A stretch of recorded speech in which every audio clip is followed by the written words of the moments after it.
कहते हैं हमारी ही दुनिया में ना जाने कितनी दुनियाएं और बसती है, मगर इंसान सिर्फ उसे ही मानता है जिसे वो देख सकता है। काली अमावस की रात थी। चारों ओर सिवाय हवाएं और शोर के अलावा कुछ भी नहीं था। राजन को आज घर लौटने में देर हो गई थी। रात के सन्नाटे को वो अपनी साइकिल से चीरता हुआ चला जा रहा था। वो गांव की नदी तक पहुंचा ही था कि तभी उसे नदी के पास एक काला साया दिखाई दिया जो नदी के किनारे पानी को घूरे जा रहा था। इतनी रात को नदी के पास देखकर राजन के ना जाने क्यों रोंगटे खड़े हो गए। उसे ऐसा महसूस हुआ मानो उसके पैर साइकिल के पैडल पर जम गए हो। राजन कपकपाते हुए होठों से बोला, कौन है वहां पर? राजन ने इतना बोला ही था कि अचानक वो साया बिजली की रफ्तार से दौड़ता हुआ राजन के नजदीक आ गया। राजन की नजर जैसे ही उस साये पर पड़ी, उसके हलक से एक भयानक चीख निकल गई।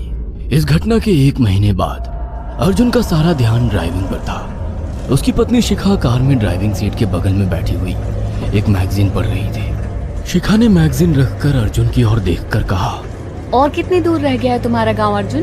बस थोड़ी दूर रह गया है, आधे घंटे में हम पहुंच जाएंगे। तुम्हारे चेहरे पर इतनी टेंशन क्यों है? टेंशन क्यों नहीं होगी शिखा, मैंने अपनी माँ को बगैर बताए तुमसे लंदन में शादी जो कर ली। पता नहीं माँ तुम्हें देखकर कैसे रिएक्ट करेगी। डोंट वरी अर्जुन, मुझ पर भरोसा रखो। तुम्हारी माँ को मनाने की जिम्मेदारी मेरी है। आई होप शिखा ऐसा ही हो।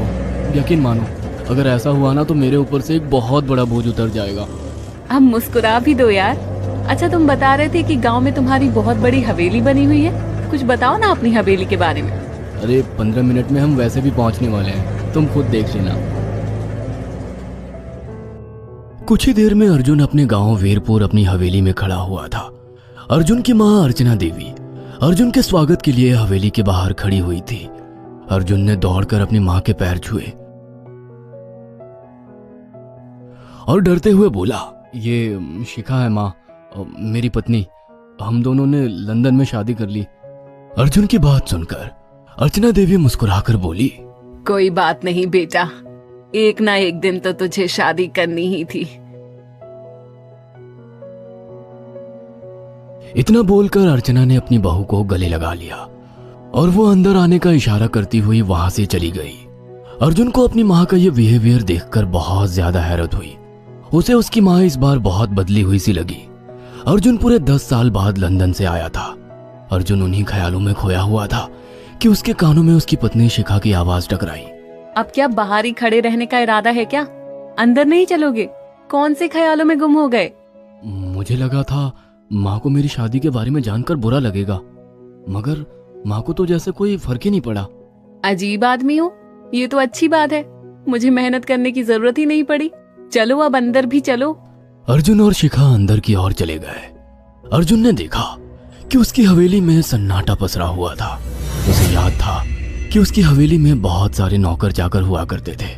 डाइनिंग टेबल पर डिनर के दौरान अर्जुन अपनी माँ से जो बोला वो सुन उसकी पत्नी शिखा और रहस्यमय अंदाज में मुस्कुराकर लगातार देखे जा रही थी। माँ, हवेली के सारे नौकर कहाँ गए? मैंने सबको छुट्टी दे दी बेटा। लेकिन क्यों माँ, तुम्हें तो काम करने में बहुत ज्यादा तकलीफ होती होगी। नहीं बेटा, मुझे कोई तकलीफ नहीं होती। कुछ वक्त से मुझे सुकून और सन्नाटा अच्छा लगता है।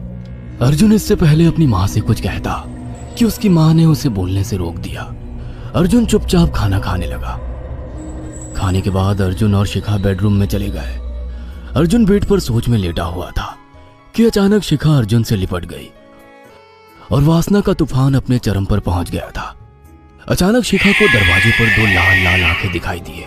उसे ऐसा लगा जैसे कि कोई उसे देख रहा हो। शिखा ने तुरंत बेड से उठकर अपने कपड़े पहन लिए।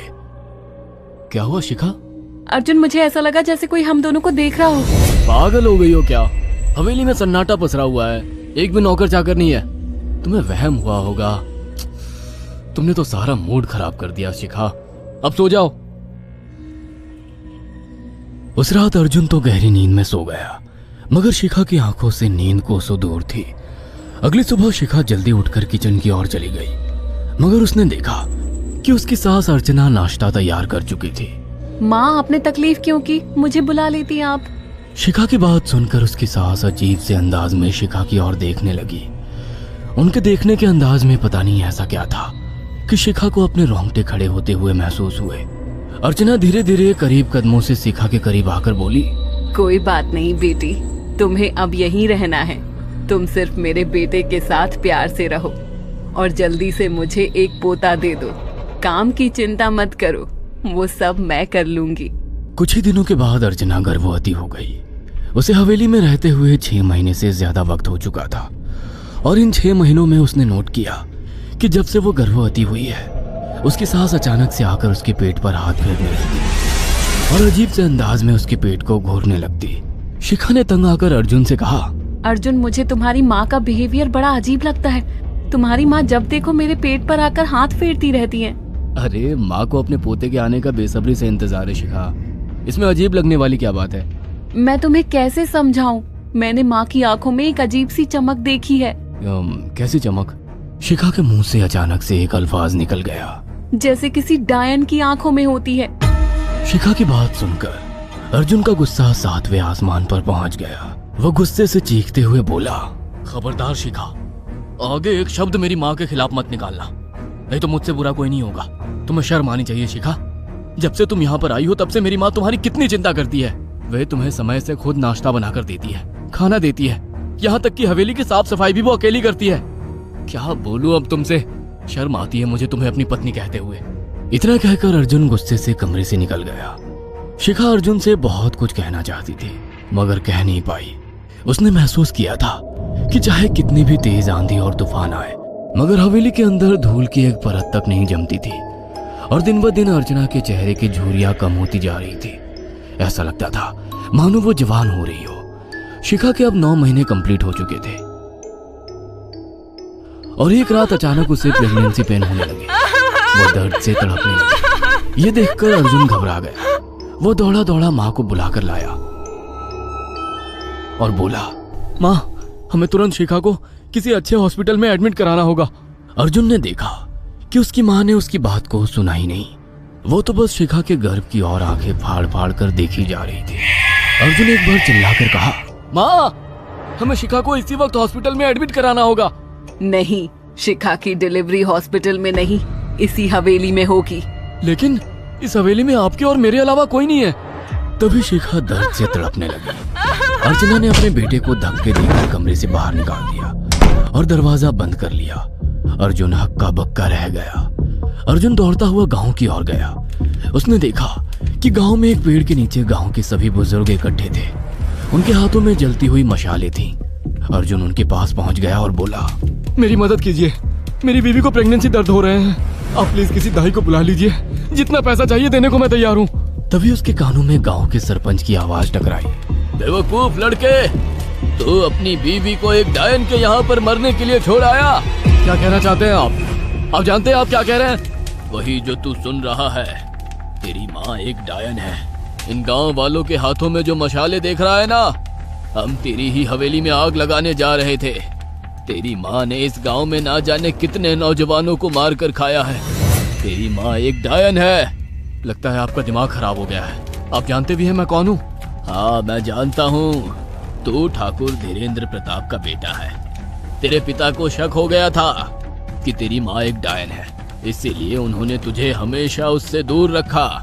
पहले तेरी माँ ने तेरे पिता को मारा और धीरे धीरे करके वह हवेली के सारे नौकरों को मार कर खा गई और फिर गांव वालों को भी मारने लगी।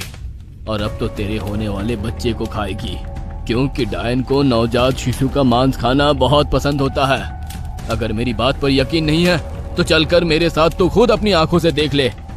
इतना कहकर सरपंच अर्जुन को लेकर हवेली की ओर चल पड़ा। उसके पीछे कई लोग थे जो जलती मशाले पकड़े हुए थे। हवेली के अंदर घुसकर उन्होंने उस कमरे के दरवाजे को तोड़ दिया जहाँ पर शिखा थी। कमरे का मंजर देखकर अर्जुन के रोंगटे खड़े हो गए। उसने देखा कि उसकी माँ एक बेहद भयानक रूप में उसके बच्चे का मांस खा रही थी और उसकी पत्नी शिखा फर्श पर मरी हुई पड़ी थी और पूरा फर्श खून से लाल था।